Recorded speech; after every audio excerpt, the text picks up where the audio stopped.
আমরা নিরপেক্ষ নই। আমরা মুক্তিযুদ্ধের পক্ষে। শুধু দর্শক শ্রোতা, দৃষ্টিকোণ একাত্তরের পক্ষ থেকে আপনাদের স্বাগত জানাই। বাংলাদেশ আজ কেমন আছে? আমরা জানি আসলে আমরা কিরকম অবস্থার মধ্যে দিয়ে গত 11টা মাস আমাদের প্রতিটা মুহূর্ত প্রতিটা সময় কিভাবে কাটছে। বাংলাদেশ ভালো নেই, বাংলাদেশের মানুষ ভালো নেই। সে কারণে আমরা আমাদের এই অনুষ্ঠানের মধ্যে দিয়ে চেষ্টা করি অতিথিদের আনতে, তাদের কথা শুনতে। আপনারা যেন তাদের কথা শোনেন, তাদের কথা চিন্তা করেন, তারা কি বলতে চান সেটা ভাবেন, বা আপনাদের ভাববার একটা সুযোগ করে দেওয়াই দৃষ্টিকোণ একাত্তরের একটা উদ্দেশ্য। তো তারই আলোকে আজকে আমরা এমন একজন অতিথিকে নিয়ে এসেছি, যিনি একজন রাজনীতিবিদ, এবং এই এই যে একটা কোটার নামে ষড়যন্ত্র হলো, প্রহসন হলো, সেটাকে উনি খুব কাছে থেকে অবলোকন করেছেন, দেখেছেন।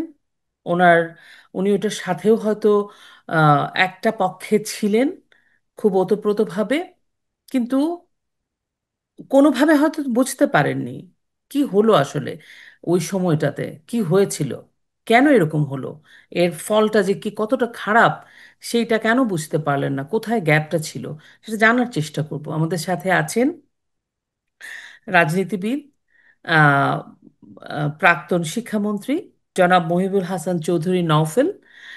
সবার প্রিয় নওফেল ভাই। তরুণরা আমি আমি শুনেছি যে ওনাকে খুব পছন্দ করেন। নওফেল ভাই, দৃষ্টিকোণ একাত্তরের পক্ষ থেকে আপনাকে স্বাগত জানাই। ধন্যবাদ আমাকে আপনাদের অনুষ্ঠানে সংযুক্ত করার জন্য। আমি জানি আপনি শারীরিকভাবে মানসিকভাবে ভালো নেই। কেমন আছেন এটা আমি আর জিজ্ঞেস করলাম না, আমরা আলোচনায় শুরু করে দেই। নওফেল ভাই, ঠিক। আমি সরাসরি যে বিষয়টা জানতে চাই, আমাদের দর্শকরা জানতে চায় যে আপনি আপনি শিক্ষামন্ত্রী ছিলেন, যদিও খুব অল্প সময় আপনি হলেন, তারপরে এত বড় একটা ঘটনা ঘটে গেল। আসলে আপনার কি মনে হয়, পরাশক্তি, বিদেশি শক্তি, ভিতরের শক্তি, পরাশক্তি, কিভাবে এটা হয়ে গেল? 9 দফা থেকে 1 দফা সরকার পতন, দ্রুত একের পর এক। ধন্যবাদ আপনাকে। আম, এই আমাদের 5ই অগস্টের যেই আমাদের যেই প্রগতিশীল গণতান্ত্রিক সরকারকে উৎখাত করে একটি মব সরকারের যে সূচনা হয়েছে, এই সূচনার একেবারে ভিত্তির কাজগুলো কিন্তু শুরু হয়েছিল আরো অনেক আগে থেকেই। অনেকবার ট্রায়াল হয়েছে, কিন্তু এররের কারণে সেগুলো সফল হতে পারেনি। এরর বলবো না, হয়তোবা তখনকার সময়ে আমাদের যেই আহ আহ, প্রাজ্ঞতা বলি বা সাংগঠনিক দক্ষতা বলি বা প্রশাসনিক সক্ষমতা, সবকিছু মিলিয়ে সেই সকল ষড়যন্ত্রগুলো আসলে সেভাবে করে সফল হতে পারেনি। আপনি যদি দেখেন যে একেবারে 2009 সালে বঙ্গবন্ধু কন্যা দায়িত্ব নেওয়ার পরপরই বিডিআর এর যেই পরিকল্পিত হত্যাকাণ্ড এবং বিডিআর এর যে বিদ্রোহের কথাটা বলা হয়েছে, তো সেই বিদ্রোহ করে তৎকালীন সময় নির্বাচিত একটি সরকারকে খুব শীঘ্রই ফেলে দেওয়ার যে ষড়যন্ত্র দিয়ে শুরু হয়। হুম। তারপরে 13 এবং 14 সালে সারা দেশব্যাপী ব্যাপক ধ্বংসযজ্ঞ, হত্যাযজ্ঞ, জ্বালাও পোড়াও আন্দোলন করা হয়। এবং এখনকার যে হিসেব আছে সেখানে প্রায় 12,000 মানুষ সেই 2 বছর আহ, আহ, নিহত হয়েছেন। এবং যার কারণে বাংলাদেশের বিভাগীয় শহরগুলোতে বার্ন ইনস্টিটিউট নামক ইনস্টিটিউট করতে হয়েছে এবং হ্যাঁ। ঢাকাতে শেখ হাসিনা বার্ন ইনস্টিটিউট করতে হয়েছে, এত বেশি জ্বালাও পোড়াও রোগী ছিল। তারপরে 14 সালে নির্বাচনের পরে এই রাজনৈতিক শক্তি যখন স্তিমিত হয় কিছুটা, 18 সালের কিছু আগে, নির্বাচনের আগে একটা আন্দোলন করা হয়, তখন নিরাপদ সড়ক আন্দোলন শুরু হয়েছিল। সেটাও কিন্তু একটি নিরীহ শিক্ষার্থীদের কিছু দাবি দেওয়ার প্রেক্ষিতে পরে খুব দ্রুত সেটাকে গণভবনমুখী করার একটা পরিকল্পনা হয়। আমি সেদিন মাঠেও ছিলাম। আমরা দেখি যে টোকাই টেম্পো স্ট্যান্ডের কর্মচারী তাদেরকে স্কুলের শার্ট প্যান্ট পরিয়ে কাঁধে ব্যাগ দিয়ে সেখানে পাথর দিয়ে আক্রমণ করার জন্য, আওয়ামী লীগ অফিসের দিকে তিনের এতে আক্রমণ করার জন্য পাঠানো হয়। সেদিন আমরা একেবারে মাঠ থেকে দেখেছি বিষয়গুলো, তবে সেটাও বেশ দক্ষতার সাথে তৎকালীন সময় সেটা নিরসন করা হয়। তারপরে কোভিডের সময়ে ব্যাপক ষড়যন্ত্র শুরু হয়, গুজব শুরু হয় যে হাজার হাজার মানুষ মারা যাবে, মানুষ নেমে পড়বে সরকার উৎখাতের জন্য, ইত্যাদি ইত্যাদি। সেটাও ব্যর্থ হয়। তবে শেষ পর্যন্ত 24-এ নির্বাচনের প্রাক্কালেই কিন্তু বোঝা যাচ্ছিল যে সকল এই যে অপরাজনৈতিক শক্তিগুলো একটি নতুন মাত্রায় ঢাকামুখী একটি রাজনৈতিক আন্দোলন করার জন্য প্রস্তুতি নিচ্ছিল। 18 সালের একটা জনপ্রিয় ইস্যু ছিল, সেটা হচ্ছে কোটা বিরোধী।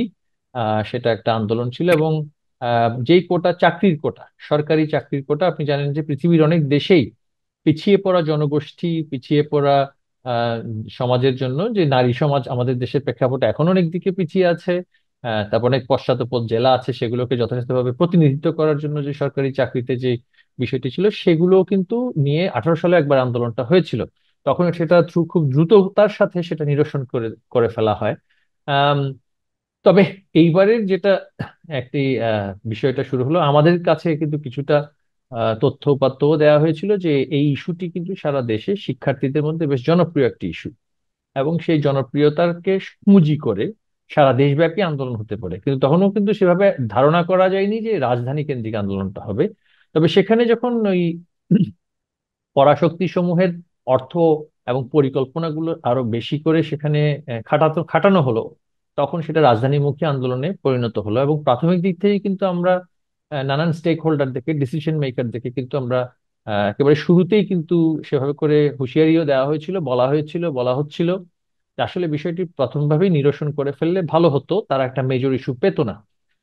তবে সেটা যে কোনো কারণেই হোক, সেটা নানান ধরনের স্টেক হোল্ডার সেখানে ছিল, এবং সেটা নানান ধরনের সংস্থার সিদ্ধান্ত ছিল, নানান ধরনের সরকারি বেসরকারি পর্যায়ের স্টেক হোল্ডারদের ছিল, এবং সাথে যুক্ত হয়েছিল শিক্ষকদের আন্দোলন। আমাদের সরকারি হুম। বিশ্ববিদ্যালয়ের শিক্ষকরা, তাদের একটি একেবারেই অপ্রয়োজনীয় একটি বিষয় সামনে নিয়ে আসা হয় যে পেনশন তাদের বেসরকারি, আমাদের সরকারি যে সংস্থা সেখানে চলে যাবে, কিন্তু সরকারি কর্মকর্তাদেরটা যাবে আরো 1 বছর পরে। এই যে বৈষম্য শুরু হয়, এবং এতে করে কিন্তু আবার সরকার রাজি হয়ে গিয়েছিল পরবর্তীতে যে আহ, একই সাথেই পেনশনটা হবে সরকারি কর্মকর্তা এবং শিক্ষকদের, সেটা আলাদাভাবে হবে না।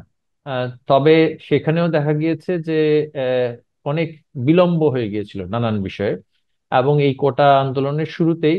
তবে একটা বিষয় আমাদের মাথায় রাখতে হবে, এগুলো সবগুলোর পেছনে কিন্তু গভীর ষড়যন্ত্রের হাত ছিল, সব সর্বদাই ছিল, সব সময় ছিল। এবং আমাদের সোশ্যাল মিডিয়া এবং আমাদের ইন্টারনেট মিডিয়ামকে ব্যবহার করে সকল পর্যায়ে দেশে বিদেশে ব্যাপক প্রচার প্রচারণা, আপনি দেখেন কিছু ইন্টারনেট ড্যামাগগের তৈরি হলো, ওই পিনাকি ভট্টাচার্য, ইলিয়াস কনক সরোয়ার ইত্যাদি ইত্যাদি।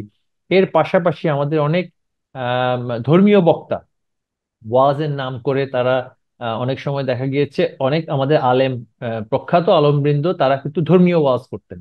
কিন্তু দেখা গিয়েছে যে অনেক সময় রাজনৈতিকভাবে উদ্দেশ্য প্রণোদিত ওয়াজ করে আমাদের মানে বা ধর্মীয় বক্তৃতা দিয়ে নারীদের বিরুদ্ধে বিদ্বেষ এবং দেশের স্থিতিশীলতার প্রশ্নে অনেক আলাপ আলোচনা, এবং অনেক জায়গায় উগ্রপন্থাকে উস্কে দেওয়া নানান কাজ কিন্তু চলছিল। এবং হোলি আর্টিজানের ঘটনাই বলি, আসলে যেটা যে বাংলাদেশের দুর্ভাগ্য এটা, যে ভূ রাজনৈতিক ভাবে আমাদের আয়তন যাই হোক না কেন, আমাদের যে অবস্থান, এর কারণে পরাশক্তিগুলো এবং আঞ্চলিক কিছু দেশ এটাতে সবসময় খেলতে চায়, এবং সে তাদের মানে রাজনৈতিক খেলাটা সেখানে খেলতে চায়।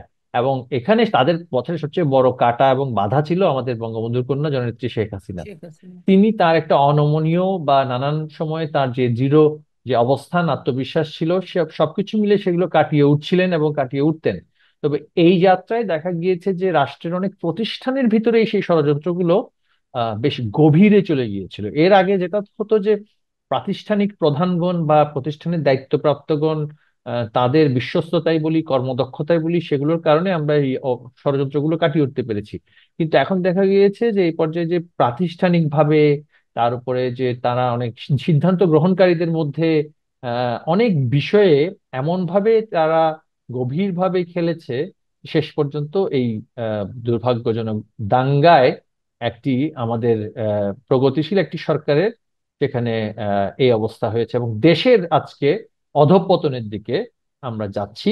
এবং এর পেছনের শক্তিটি কিন্তু এখনো কার্যকর আছে, এবং এখনো তারা আমাদেরকে একেবারে নিশ্চিহ্ন করার জন্য মাঠে আছে।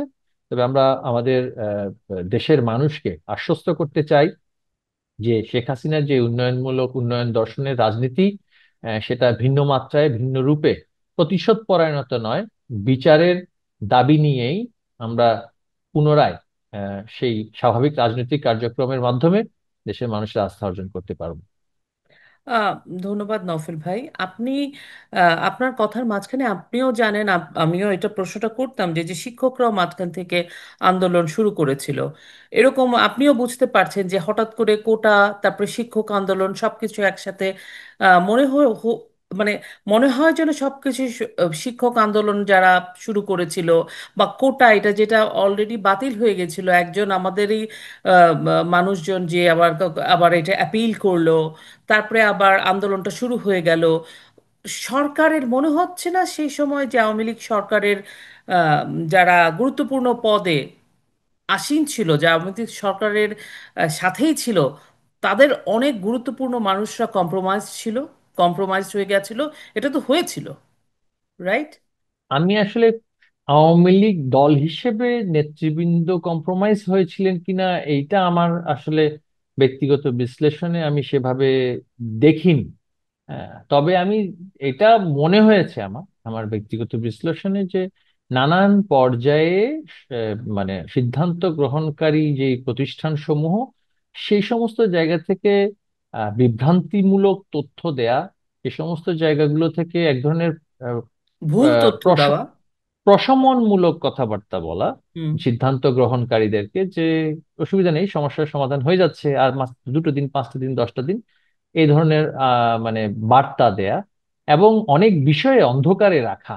অনেক বিষয়ে আমার যখন যেটা সন্দেহ হয়েছে আমি আমার পর্যায় থেকে অবগত করেছি, কিন্তু আপনাকে বুঝতে হবে যে নানান অভিজ্ঞতাই বলি বা মানে বয়োজ্যেষ্ঠতার দিক থেকে চারিদিকে আমার অবস্থানটা অনেক পেছনে, তবে আমি এই সমস্ত বিষয়গুলো দেখছিলাম। আমার মানে এটা দুর্ভাগ্যই বলা চলে যে আমার বাবা 75-এর 15ই আগস্টের পরে বঙ্গবন্ধুকে হত্যা করার পরে মানে যেই পরিস্থিতি তারা দেখেছেন, আমাকে তার সন্তান হিসেবে 50 বছরের পরে একই ধরনের পরিস্থিতি দেখতে হলো।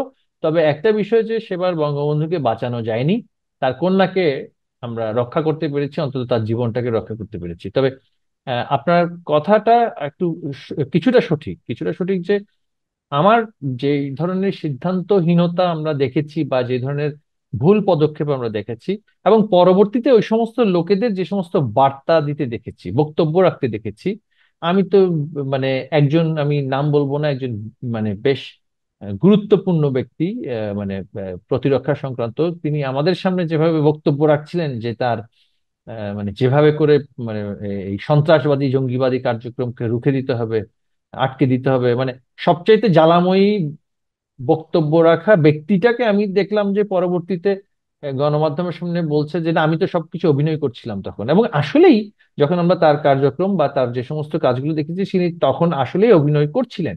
এই সমস্ত যারা আমি বলবো মানে দ্বিচারিতা যারা করেছে তারা সকলেই বা অনেকেই এই কাজের সাথে আমার যেটা ধারণা সেটা যুক্ত ছিলেন। তবে এখন বিষয়টা হচ্ছে, যেহেতু সেই পর্বটা আমাদের পার হয়ে এসেছে, আমাদের আসলে চিনে যেমনি রাখতে হবে যে আমাদের কোন জায়গায় দুর্বলতা এবং ভুলের কারণে আজকের এই অবস্থা হয়েছে, আবার পাশাপাশি সামনের দিকে এগিয়ে যাওয়ার জন্য অবশ্যই আমরা চাই না প্রতিশোধের রাজনীতি বা সংশোধন হতে হবে, তবে প্রতিশোধ নয়, সেই ধরনের একটি মনোভাব নিয়ে আমাদেরকে অবশ্যই এগিয়ে যেতে হবে।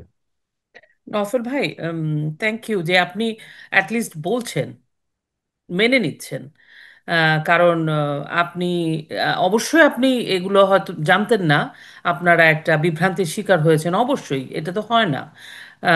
যে আপনি মন্ত্রী পজিশনে বসে আপনি চাইবেন আপনার মন্ত্রিত্বই চলে যাক, আপনার দেশই চলে যাক, আপনার পাওয়ার চলে যাক, আপনার দলের পাওয়ার চলে যাক, কিন্তু ভেতর থেকে তো কেউ না কেউ কম্প্রোমাইজ হয়েছে। এবং এটা যে আপনারা বলছেন, আপনারা যারা নেতৃবৃন্দ আছেন যারা বলা শুরু করছেন, তাদেরকে সাধুবাদ জানায় যে হ্যাঁ, আপনারা আপনাদের ত্রুটিগুলো বোঝার চেষ্টা করছেন, দেখার চেষ্টা করছেন এবং বলছেন। আমি আহ, একটা বিষয় মানে গত 15 বছর 7 মাস বোধহয় আপনারা ক্ষমতায় ছিলেন, প্রথম লাস্ট 2018-র পর থেকে একটা বিষয় খুব শুনতাম। আপনার কথার পরিপ্রেক্ষিতে আমি বলছি, এটা আমার প্রশ্নে ছিল না, যে আপনাদের আওয়ামী লীগের যারা অরিজিনালি, যারা তৃণমূল যেটাকে এখন আমরা খুব বলি তৃণমূল, বা অরিজিনালি যারা আওয়ামী লীগ করেন, ভ্যাটার্ন পলিটিশিয়ান বা তাদের ছেলেপেলেরা যারা জীবন দিয়ে দিচ্ছে আগামীতেও দেবে। তাদের জন্য আবার আওয়ামী লীগ রিভাইভ করছে। মানে যখন নাকি এই যে গত 10 বছরে সেই মানুষগুলাকে কিন্তু আওয়ামী লীগ সরকার দেশপ্রেমিক মানুষগুলাকে একটু বঞ্চিতই হয়েছে। তারা কিন্তু প্রপার মূল্যায়ন পায়নি, বা কাজ করার মতো তাদের একটা কোনো জায়গা হয়নি যারা দেশের জন্য কাজ করবে। ভুল জায়গায় ভুল লোক ছিল, এবং ভুল লোকের মানে অসৎ লোকের ভুল কাজ, অসৎ কাজের পরিণতি কিন্তু আমাদের আজকের বাংলাদেশ। সেই প্রেক্ষাপটে দাঁড়িয়ে আপনাদের এই যে 11 মাস হয়ে গেল এই যে পুরো ঘটনাটা ঘটলো, তারপরে কারণ কি আওয়ামী লীগ মুক্তিযুদ্ধের পক্ষের দল, এটা আবারও প্রমাণিত হলো। এটাই সত্যি। এবং আওয়ামী লীগ একটা আস্থার জায়গা আমাদের মতো মুক্তিযুদ্ধের পক্ষের মানুষদের জন্য। আওয়ামী লীগের রেসপন্সিবিলিটি শুধু দলের জন্য যে তা না। আওয়ামী লীগের রেসপন্সিবিলিটি বাংলাদেশের জন্য, আওয়ামী লীগের রেসপন্সিবিলিটি বঙ্গবন্ধুর জন্য, আওয়ামী লীগের রেসপন্সিবিলিটি মুক্তিযুদ্ধের পক্ষের মানুষের জন্য। অনেক বড় রেসপন্সিবিলিটি। তো সেই জায়গায় দাঁড়িয়ে আজকের দিনে কি আপনার মনে হয় যে উম, না, আমরা পুরো জিনিসটাকে আবার ঘুরে দাঁড়ানোর জন্য আমরা এই মানুষগুলোকে টানবো, এই মানুষগুলোকে জায়গা দিব? বা আপনি আপনি কিভাবে দেখছেন 11 মাসে আপনি এই বিষয়টা কিভাবে বিশ্লেষণ করবেন? আপনার নেতারা আপনারা কি মনে করছেন? কিছু কিছু জায়গায় আপনি যেটা বলেছেন যে হ্যাঁ, কনস্পিরেসির বিষয়টা যেটা বলা হচ্ছে, যে কনস্পিরেসি একটা পার্ট আছে, কন্ট্রোভার্সিও আছে। কনস্পিরেসি যেমনি আছে, ষড়যন্ত্র যেমনি আছে, আবার সমালোচনাটাও কিন্তু আছে। সেটা আবার আমাদের অনেকের, সরকার বলি, দল বলি, সর্ব জায়গাতেই বলি, কম্পিটেন্সির ঘাটতিও কিন্তু থাকতে পারে। সেটা যে সবাই যে ষড়যন্ত্রমূলক ভাবে করেছে তা না, দক্ষতা বা যোগ্যতার ঘাটতির অভাবেও কিন্তু আমার অনেক ভুল হতে পারে। হ্যাঁ, হতে সেটাও পারে কিন্তু ছিল, অদক্ষ এটা লোক এটা হ্যাঁ, এটা একটা কম্বিনেশন হয়েছে। তো আর যখন একটা পরাক্রমশালী ষড়যন্ত্র আপনার সামনে আসবে, তখন কিন্তু আপনার ইনকম্পিটেন্সের কারণে সেটা আরো বেশি, পরিস্থিতিটা আরো খারাপ হতে পারে। সেটা আমি হতে পারি, যে কোনো হতে পারে, যে কোনো পর্যায়ে পজিশন থেকে সেটা হতে পারে। তবে আহ, বাংলাদেশের অস্তিত্বের প্রশ্নে আওয়ামী লীগের যে অবস্থান, এবং এই আওয়ামী লীগকেই এবং বঙ্গবন্ধুর পরিবারকে যে নিশ্চিহ্ন করতে হবে, সেই কাজগুলো যারা পরিকল্পিতভাবে করেছে, সেক্ষেত্রে আমি মনে করি আমাদের কিছু কিছু জায়গায় যে ঘাটতি ছিল, দুর্বলতাটা ছিল, সেটা আসলে আমরা সাংগঠনিকভাবে বলি বা দলীয় আদর্শিক চর্চার মধ্যে দিয়ে, বা আমাদের যে বার্তা সরকার পরিচালনার মধ্যে দিয়ে, সেখানে হয়তো বা আমাদের আরো বেশি কাজ করা প্রয়োজন ছিল।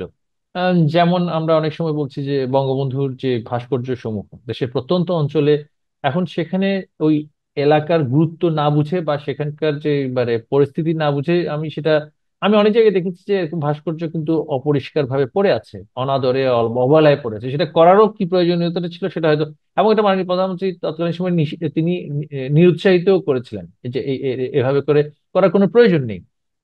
তারপরে আহ, আহ, মানুষের মধ্যে এই যে দুর্নীতি নিয়ে যে প্রচারগুলো হয়েছে, হ্যাঁ, সেই প্রচারের কিছুটা তো অবশ্যই সত্যতা আছে, আবার কিছুটা একেবারে ডাহা মিথ্যা প্রচারণা। তো মানে এটা একটা কম্বিনেশনের কিছু বিষয় আছে। আর কিছু কিছু পাবলিক গ্রিভান্স তো ছিল। পাবলিক গ্রিভান্সের মধ্যে সবচেয়ে সেন্সিটিভ যে বিষয়টা ছিল, যে দেখুন আমাদের দেশে মানুষের বা উপমহাদেশের সব জায়গাতে মানে সবাই সরকারের অংশ হতে চায়। সেটা দলীয়ভাবে হোক বা চাকরির মাধ্যমে হোক, যে কোনো ভাবে সরকারের অংশ হলে মানে সরকারের স্থায়িত্ব, রাষ্ট্রের স্থায়িত্বের সাথে সংযুক্ত। তো সুতরাং আমার জীবন যাত্রা বা আমার মানে বংশের অস্তিত্বের, সেখানে আমাদের একটা মানে প্রজন্মের অস্তিত্বের কথাটা চলে আসে। তো সেই ক্ষেত্রে যে আমাদের সকলের মধ্যে যে প্রবণতাটা ছিল, সবচেয়ে বড় যেটা আমি ভেবেছি, সেটাকে পুঁজি যেটা করা হয়েছে, যে যে সরকারের চাকরিগুলো বোধহয় সব আওয়ামী লীগের লোকেরা নিয়ে যাচ্ছে। এখন আমরা যদি, আওয়ামী লীগ যদি সরকারের সকল চাকরি যদি নিয়েই বসে থাকতো, তাহলে এখন যে সরকার চলছে, পরিচালিত হচ্ছে, সেটা কি সবাই কি আওয়ামী লীগের জন্য সবাই কি সেভাবে করে সহানুভূতি বা ইয়ে দেখাচ্ছে? আমাদের সময়ই এখানে একমাত্র। একটু নফল ভাই, একটু আপনাকে ইন্টারাপ্ট করি। এই কথাটাও কিন্তু আছে, যেহেতু আমরা এগুলো নিয়ে কাজ করি, সেই জন্য যে যোগ্য আওয়ামী লীগ করে, আওয়ামী লীগের ফ্যামিলি বিলং করে, বা মুক্তিযুদ্ধের পক্ষের মুক্তিযোদ্ধার সন্তান, যোগ্য ছেলে, কিন্তু আর্থিকভাবে অত সচ্ছল না, সেই বাচ্চাটার চাকরি হয় নাই। হ্যাঁ, কিন্তু এখানে সেই জায়গায় চাকরি হয়েছে অন্য মানুষ যারা নাকি অর্থ লেনাদেনার মধ্যে দিয়ে চাকরি হয়েছে, এরকম বহু হয়েছে। এইটাও কিন্তু আছে হয়েছে। আমার ওই যে কথাতে। বিষয়টা হচ্ছে আসলে, যখন আমাকে একটি দায়িত্ব দেওয়া হয়, ধরুন আমার দল থেকে বা আমার বঙ্গবন্ধু কন্যা আমাকে একটা দায়িত্ব দিয়েছে, আমি দায়িত্ব পাওয়ার আগ পর্যন্ত আমার যে রেপুটেশন ছিল, ধরি যে হ্যাঁ আমি আমার জায়গা থেকে সৎভাবে সেটাকে যতটুকু সম্ভব সেটা বাস্তবায়ন করব। কিন্তু আমি চেয়ারে বসার পরে যে আমি যদি অসৎ হয়ে যাই, বা আমি যদি এই ধরনের আর্থিক লেনদেনের মাধ্যমে সবকিছু করতে চাই, তখন স্বাভাবিকভাবে সেই দায়টা কিন্তু আমার, কারণ আমি নিজে সেই কাজটা করতে গিয়েছি এবং করেছি। তো অনেক জায়গাতে দেখা গিয়েছে যে অনেকে বলছে যে অনেকে চিহ্নিত ভাবে যে কাজগুলো করেছে অনেকে আমাদের, তাদের ক্ষেত্রে কেন আমরা ব্যবস্থা নিতে পারলাম না। হ্যাঁ, এখন ব্যবস্থা নেওয়ার জায়গাটাতে আসলে দেশের পরিস্থিতিটা এমন পর্যায়ে গেছে সামাজিক সাংস্কৃতিক ভাবে যে আপনি ঠকবাজ থেকে গা উজাড় করে দেবেন নাকি। এখন ধরুন, বিষয়টা হচ্ছে একটা ব্যালেন্সের মধ্যে কিন্তু আমাদের এই পুঁজিবাদী বাজার ভিত্তিক অর্থনীতিটা পরিচালিত হয়। এখানের মধ্যে আপনি যদি পিউরিটানিজম অর্থাৎ মানে শতভাগ সততার জায়গায় যদি কাজ করার বিষয়টা আসে, তখন দেখা যাবে যে কাজই হচ্ছে না। কারণ আমাদের যে আইন কানুন প্রসিজিওর ইত্যাদি যা আছে, সেগুলো তো ঔপনিবেশিক ঔপনিবেশিক ধারার। তো সেই ক্ষেত্রে আমাদের হয়তো কিছু কাজ করা, সংস্কারের যে বিষয়গুলো এখন যেগুলো বলা হচ্ছে, এখন তো বলা হচ্ছে একেবারে মেকি বা নির্বাচন না করার কিছু ধান্দাবাজি করার জন্য। কিন্তু এই এখনকারটা বিষয়গুলো তো আর কিছু না, আওয়ামী সমস্ত লীগের অবৈধ। মাধ্যমে যদি সেগুলো করা হতো, বিশেষ করে প্রশাসনিক সংস্কার এবং দুর্নীতির যে বিচারের যে প্রক্রিয়াগুলো, সেগুলো যদি আমাদের সরকারের সময় সেই, আমি বলবো যে ফান্ডামেন্টাল ইস্যুস গুলো, সেগুলো যে মৌলিক যে ইস্যুগুলো, সেগুলো ভাবার জন্য যে ধরনের রাজনৈতিক প্রাজ্ঞতা বা সেটা করার যে একটা আলাদা একটা থিঙ্ক ট্যাঙ্কের প্রয়োজন ছিল, সেই ক্ষেত্রে হয়তো বা আমাদের কিছুটা তো অবশ্যই দুর্বলতা ছিল। কারণ প্রশাসনিক সংস্কারের বিষয়গুলো দেখা যেত, বা মানে রাষ্ট্রের অনেকগুলো গুরুত্বপূর্ণ সিদ্ধান্ত প্রক্রিয়ার সেগুলো দেখা যেত যে ওগুলো ভিতর থেকেই হচ্ছে। যেমন এই যে আমি বলছি যে মানে এখন পর্যন্ত বাংলাদেশের 52 বছর, আমাদের 53 বছরের এই সব বিশাল সময়ে আমাদের দেখা গিয়েছে যে প্রত্যেক সরকারের পতনের পরে সকল রাজনীতিবিদ দুর্নীতির মামলা হয়। এখন প্রশ্নটা হচ্ছে যে দুর্নীতির বিষয়ে যারা পুরো প্রক্রিয়ার সাথে জড়িত থাকেন, শুধু একটা সর্বশেষ স্বাক্ষর হয়তো বা একজন রাজনীতিবিদ করেন যদি মন্ত্রী থেকে থাকেন। আবার আপনি জানেন যে আমাদের দেশে কিন্তু মন্ত্রীরাই কিন্তু প্রকিউরমেন্ট করেন না, অনেক ডিপার্টমেন্টাল হেডরা করেন। আপনি তার 1% দেখাতে পারবেন না যে সরকারের চাকরিতে আছে তাদের বিরুদ্ধে কোনো ব্যবস্থা হয়েছে। এইটা এই যে একটা মানে প্রাতিষ্ঠানিক ভাবে আমরা কিন্তু শুধু রাজনৈতিক আমাদের যে ইয়ে প্রতিহিংসামূলক মামলার জায়গায় আমরা সব এগিয়ে থাকি, কিন্তু আসলে প্রাতিষ্ঠানিকভাবে সেগুলোতে সংস্কার করা, সত্যিকার অর্থে একটি করাপশন অ্যালিগেশন কিন্তু ট্রানজাকশন ভিত্তিক হবে। কিন্তু আমরা ব্যক্তি ভিত্তিক করছি, যে ব্যক্তি সম্পদ বাড়লো কেন সেখানেই করে দেওয়া মামলা। আরে ভাই, সম্পদ সে যদি না বাড়ায় তো সরকার তো রেভিনিউ পারবে না। সম্পদ যদি সে লুকিয়ে রেখে ট্যাক্স না দেয়, সরকার তো রেভিনিউ হবে না। আবার রেভিনিউ বাড়ছে, আবার আমার তার সম্পদের আকার বাড়ার সাথে সাথে তাকে আমি বলছি সে দুর্নীতি করেছে। এই যে অনেক ধরনের দ্বিচারিতা এখানে ছিল। তবে এত শত প্রতিকূলতার মধ্যেও কিন্তু বঙ্গবন্ধু কন্যা রাষ্ট্রটাকে কোন রকমে ধরে রেখেছিলেন, এই যে ভেঙে যাওয়া থেকে। তবে টেকসই ভাবে প্রতিষ্ঠানগুলোকে শক্তিশালী করার জন্য আমাদের সকলেরই কিন্তু ভাবতে হবে। একটা বিষয় হচ্ছে রাজনৈতিক আন্দোলন সংগ্রাম করে অপরাজনৈতিক শক্তির বিরুদ্ধে আমাদেরকে একটা শক্তিশালী অবস্থান থেকে তাদেরকে যেমনি করে পরাজিত করতে হবে। পাশাপাশি রাষ্ট্রকে জনকল্যাণমূলক করার জন্য, রাষ্ট্রকে প্রগতিশীল করার জন্য, রাষ্ট্রকে স্বচ্ছতার মধ্যে আনার জন্য আমাদের অনেক সংস্কারের প্রয়োজন আছে। এবং সেই সংস্কারগুলো আমি মনে করি ব্যক্তিগত মুক্তিযুদ্ধের পক্ষের শক্তির নেতৃত্বে যখন হবে, সেটা আমাদের আরো অনেক রাজনৈতিক দল আছে, আমি যেই সকল রাজনৈতিক দল সরাসরি বাংলাদেশের অস্তিত্বকে স্বীকার করতে চায় না, সেগুলোকে বাদ দিয়ে সকলের সাথে একটা ঐকমত্যের ভিত্তিতে রাষ্ট্র সংস্কারের কাজটা অবশ্যই করতেই হবে, এই বিষয়ে কোনো সন্দেহ নেই। তবে এটা যদি করা হয় যে একজন এই যে খুনি সুদি এবং ক্রীড়নক, মবতন্ত্রের ক্রীড়নক ইউনুস, তার নেতৃত্বে, আর এই যে মব জনতার নেতা সার্জিস হাসিব হাসনাত মাহফুজ, আর তাদের যে বুদ্ধিদাতা আসিফ নজরুল, ফরহাদ মজহার ইত্যাদি ইত্যাদি প্রমুখ গ্যাংয়ের মাধ্যমে যদি হয়, তাহলে বাংলাদেশ আফগানিস্তান হতে বেশি সময় লাগবে না। তো সমস্যাটা হচ্ছে সেখানে যে আমরা আসলে আমাদের শহুরে মধ্যবিত্ত, অনেকাংশে আমি বলবো শহুরে মধ্যবিত্ত একটা ট্র্যাপে পড়ে গিয়েছিল, একটা ট্র্যাপে তারা পড়েছিলেন। এবং সেই ট্র্যাপের কারণে আজকে পুরো বাংলাদেশ ট্র্যাপে পড়েছে। আপনি দেখবেন আমাদের যে এই যে তথাকথিত আন্দোলন বা বৈষম্য বিরোধী এই যেটা শুরু হয়েছে, এটাতে কিন্তু তারাই কিন্তু বিভ্রান্তির জন্য, কারণ ইভেন শহুরে মধ্যবিত্ত চাই নাই শেখ হাসিনা সরকারের পতন হোক। এটা একেবারে আনথিঙ্কেবল ছিল, অকল্পনীয় ছিল সকলের জন্য, কিন্তু তাদেরকে এমন একটা পর্যায়ে নিয়ে এসেছে যে তারাও যাতে করে তার উৎখাতের কথা ভাবে, কারণ লাশ পড়ছে প্রতিদিন, লাশের দায়িত্ব দিন সরকারকে। এই ধরনের একটা প্রক্রিয়া তারা করেছিল। এবং এইটা তো এর আগেও চেষ্টা হয়েছে, মাহমুদুর রহমান মান্না সাহেবের ভাইবার কনভারসেশন আমরা শুনেছি না, যে ঢাকা বিশ্ববিদ্যালয়ে লাশ পড়তে হবে। হ্যাঁ। তো তারপরে প্রাইভেট বিশ্ববিদ্যালয়গুলোকে কিভাবে অ্যাজিটেট করা যায় সুনির্দিষ্টভাবে, সেখানে দিনের পর দিন কিছু জঙ্গি গোষ্ঠীর প্রচারণা হচ্ছে। এখন এমন একটা অবস্থা দাঁড়িয়েছে যে ঢাকা মেট্রোপলিটন কমিশনার সাজ্জাদ সাহেব বলছেন হোলি আর্টিজানই নাকি হয় নাই, হোলি আর্টিজানের ইনসিডেন্টই নাকি হয়নি। মানে কয়দিন পরে তারা তো বলবেন যে মুক্তিযুদ্ধই তো হয় নাই, জিন্না সাহেব উইল করে বাংলাদেশ করে দিয়ে গেছে। এরা তো জিন্নার পরবর্তী প্রজন্ম, এমনই নিকৃষ্ট মানসিকতা যে তারা বলবে জিন্না সাহেব মারার সময় উইল করে বাংলাদেশ করে দিয়েছে। তো ইউনুস তো ওই ধরনের মানসিকতা রাখে, যে 71 সালে পরিণত বয়সে বাংলাদেশের পক্ষে কোথাও একটা স্লোগান দিয়েছে বলে কোনো রেকর্ড নেই, বা একটা 4 টাকা চাঁদা দিয়েছে, তাকে প্রথম আলোতে সুন্দর করে তার বিরুদ্ধে একটা আর্টিকেল লেখা হলো তার ব্যাপারে, যে সে নাকি মুক্তিযোদ্ধা। তার মানে 14 গোষ্ঠীতে মুক্তিযোদ্ধা নেই, সেটা আমি চট্টগ্রামের মানুষ, আমরা তার পুরো পরিবারের সকলকে চিনি। হ্যাঁ, অনেকেই মানে বিশিষ্ট শিক্ষাবিদ হয়েছেন, এবং সেখানে যে মুক্তিযোদ্ধা কেউ নেই সেটা তো মানে তারা নিজেরাও কখনো সেটা বলেননি। আজকে ইউনূসকে করা হচ্ছে মুক্তিযোদ্ধা। তার মতন হিংসুক, তার মতন মেগালোমেনিয়াক এবং ক্রিমিনাল মাইন্ড আমি মনে করি বাংলাদেশে দ্বিতীয়টি নেই। এবং সেক্ষেত্রে সে এই পরাশক্তিগুলোর অর্থ দিয়ে যা করছে আজকে, আমি বলবো যে আমাদের যে অন্যান্য রাজনৈতিক দলগুলো যেগুলো আছেন, তারা অনেকেই এর মধ্যে দেখুন, জামায়াত ইসলামী হয়তো মনে করছে ওনার তো হায়াত আর কয়দিন, হায়াত মতের মালিক আল্লাহ, তারপরে তো যতদিন এটাকে আমরা টেনে নিয়ে যেতে পারি আমি তার মানে পেছনে কাঁঠাল ভেঙে খাবো। কিন্তু তার মূল শক্তি তো সেটাই, তাদের A team B team C team কাজ করছে, B team NCP C team অমুক দল তমুক দল এটা কাজ করছে। তো এই ধরনের একটা পরিস্থিতিতে বাংলাদেশকে ধীরে ধীরে গৃহযুদ্ধপূর্ণ একটা সংঘাতময় পরিস্থিতি নিয়ে যাওয়া হচ্ছে। একটা পর্যায়ে গিয়ে আওয়ামী লীগের তৃণমূলের পর্যায়ের নেতাকর্মীগণ বা আমরা যারা আছি আমাদের তো দেয়ালে পিঠ থেকে গিয়েছে। এখন কিছু মানে এটাই তো বাস্তবতা যে মানুষের যখন দেয়ালে পিঠ থেকে যায় তখন তো তার মানে কিছু একটা নিয়ে সেটাকে প্রতিহত করা ছাড়া আর কোনো উপায় থাকে না। এখন পরিস্থিতি তো এখন নফল ভাই, সেদিকেই যাচ্ছে।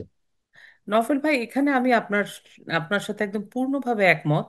এই ইউনুসের আন্ডারে আসলে ইউনুস এসছে কারো এজেন্ডা বাস্তবায়ন করতে, তার প্রভুরা তাকে বসিয়েছে, এবং সে বাংলাদেশটাকে আসলে মুক্তিযুদ্ধ করতো যদি, তাহলে বাংলাদেশের প্রতি ভালোবাসা থাকতো, সংবিধানের প্রতি শ্রদ্ধা থাকতো, ওর কাছে ওনার কাছ থেকে আসলে কিছু আশা করি না। আমি একটু অন্য প্রসঙ্গ জিজ্ঞেস করতে চাই, যেহেতু আপনি শিক্ষামন্ত্রী ছিলেন, শিক্ষা প্রতিমন্ত্রীও ছিলেন, এই যে একটা মানে আমি একটু আমার একটা ভূমিকার একটু বুঝতে আপনার সুবিধা হবে। ভারতের যখন জাতীয় নির্বাচনটা হলো, তখন আমি খুব লক্ষ্য করেছিলাম আম, তো অপোজিশন যে রাহুল গান্ধী কংগ্রেসের, উনি একটা সংবিধান নিয়ে নিয়ে সবাইকে ঘুরে ঘুরে বলছেন, ওনার অবস্থা খারাপ ছিল আপনি জানেন, বলছেন যে সংবিধান বদলে দিবে, এই হবে ওই হবে, এই করে করে কিন্তু উনি ওনার পজিশন ঠিক করে তার আগে পদযাত্রা করলেন। তারপর উনি এখন কিন্তু ভারতের মতো দেশে বিরোধী দলীয় নেতা, অনেক অ্যালায়েন্স আছে তার, কিন্তু আমি বলতে চাচ্ছি ভারতের যে এই যে 100-150 কোটি মানুষ, গ্রামে গঞ্জে, আমি পুরো নির্বাচনটা ফলো করেছি, আমার ভালো লাগে এগুলো দেখতে। গ্রামের প্রত্যন্ত অঞ্চলের কিন্তু তারা খুব অ্যাওয়্যার, তারা খুব সচেতন তাদের সংবিধান, তাদের মুখ মানে তাদের দেশ নিয়ে, ন্যাশনালিজম, ইটস ফিনোমেনাল। কোথায় যে রাম মন্দির করেছে ওখানে ওনারা ফেল করেছে, বিজেপি ভোট পায়নি, আপনি বলতে পারেন। অযোধ্যাতে। তো এই যে একটা সিচুয়েশন, অ্যাজ এ শিক্ষামন্ত্রী হিসেবে এখানে মনে হয় না আওয়ামী লীগের ফেলিওর ছিল, যে বাচ্চাদেরকে কাঠামোগতভাবে একটা সুপারফিশিয়াল একটা প্রজন্ম গড়ে উঠেছে, যাদের কোনো শ্যালো বুদ্ধি, যাদের কোনো আহ, বুদ্ধির বিকাশ আসলে ঘটেনি, দেশপ্রেম কিছুই ঘটেনি। একটা মাদ্রাসা শিক্ষা আবার কি কি শিক্ষা, প্রাথমিক বিদ্যালয়ের কোয়ালিটি খারাপ, আপনার কি মনে হয়, আপনার বিশ্লেষণ বলেন। হ্যাঁ, আই এম সরি আমি এটা যদি আপনাকে একটু না না, কঠিন কোনো একেবারেই প্রশ্ন আপনি, করি। না না, একেবারেই আপনি খুবই গুরুত্বপূর্ণ একটি কথা বলেছেন। আমি সমাজ বিজ্ঞানের দৃষ্টিতে যদি আমরা বলি, এই যে একটা ফেনোমেনা তৈরি হয়েছে, এটা কিন্তু জেনারেশনাল। হ্যাঁ, জেনারেশনাল কেন আমি বলছি, আমাদের পূর্ববঙ্গে সেই 47-এর দেশভাগের পর থেকেই কিন্তু শিক্ষক সংকটটা ব্যাপকভাবে ছিল। কারণ আমাদের এখানের মধ্যে দেখা দেখা ছিল যে তৎকালীন সময়ে মানে একটা বিশাল জনগোষ্ঠী যারা শিক্ষকতার পেশায় ছিল, আমরা যেটাকে বলতো ইংরেজি শিক্ষা, তখন জেনারেল এডুকেশনকে বলা হতো ইংরেজি শিক্ষা, আর আমাদের সংখ্যাগরিষ্ঠ মানুষ তখন কিন্তু ইংরেজি শিক্ষা নিতেন না। তখন দেওবন্দি ধারণার মাদ্রাসা ছিল বা কিছু মুসলিম স্কুল ছিল, তো সেক্ষেত্রে বেশিরভাগ যারা আমাদের পূর্ববঙ্গের যারা সাধারণ মানুষ তারা কিন্তু সেভাবে করে ইংরেজি শিক্ষাটা নেননি। একটা বিশাল সংখ্যক শিক্ষক সম্প্রদায়, হ্যাঁ, তারা সনাতনী হতে পারেন বা আমাদের তখন 47-এর দেশভাগের সময় কিন্তু একটা মানে চলে গেল। তো 65-তে ভারত পাকিস্তান যুদ্ধে কিন্তু শিক্ষকের সংকট আরো বেড়ে গেল, এবং 71, 75, হ্যাঁ, তা সবকিছু মিলিয়ে যে শিক্ষকের সংকট একেবারে তৃণমূল পর্যায়ে থেকে এবং উচ্চশিক্ষা পর্যায়ে যেটা বিরাজমান সবসময় ছিল, সেইটা কিন্তু আমাদের শিক্ষার মানের দিক থেকে সার্বিকভাবে ব্যাপকভাবে কিন্তু সবসময় চ্যালেঞ্জ সৃষ্টি করে এসেছিল। এটা একটা বিষয় যে বিশেষ করে বিজ্ঞান শিক্ষা, গণিত শিক্ষা, ভাষা শিক্ষা, ইংরেজি শিক্ষা, এই তিন জায়গায় কিন্তু শিক্ষকের সংকটটা মানে প্রজন্ম থেকে সেটা আমরা ইনহেরিট করে আসলাম। তারপরে কি সংযুক্ত হলো? তারপরে সংযুক্ত হলো শিক্ষার ধর্মান্তকরণ। হ্যাঁ, শিক্ষার যে সংজ্ঞাটা দেওয়া হলো সেখানের মধ্যে আমরা সেটাকে ধর্মীয়করণ করলাম, সেখানের মধ্যে এমন সমস্ত এলিমেন্ট নিয়ে আসলাম যেগুলো আসলে ভোকেশন বা বৃত্তির সাথে সম্পর্কিত নয়। আমাদের বিজ্ঞান শিক্ষাটাও দেখা গিয়েছে যে সেটা একদিক থেকে যেমন মুখস্থ নির্ভর হয়ে গেছে, সেখানে অ্যাপ্লিকেশনের জায়গাটা, আপনি যেহেতু কানাডাতে আছেন আপনি জানেন যে সেখানে যে শিক্ষা ব্যবস্থা বা প্রক্রিয়াটা জীবনমুখী। হ্যাঁ, উচ্চশিক্ষায় গিয়ে তাত্ত্বিক তত্ত্বীয় শিক্ষা দ্বারা দেওয়া হয়, আবার কিন্তু বিদ্যালয় পর্যায়ে কিন্তু জীবনমুখী এবং ব্যবহার, তাদের আচার ব্যবহার ইত্যাদি সম্পর্কে শিক্ষকের সংকট। তারপরে আমাদের মানে কন্টেন্টের সংকট, বিশ্ববিদ্যালয় পর্যায়ে গবেষণার সংকট, আবার প্রফেশনালিজমের সংকট, এই সংকটটা সবচেয়ে বেশি শিক্ষায়।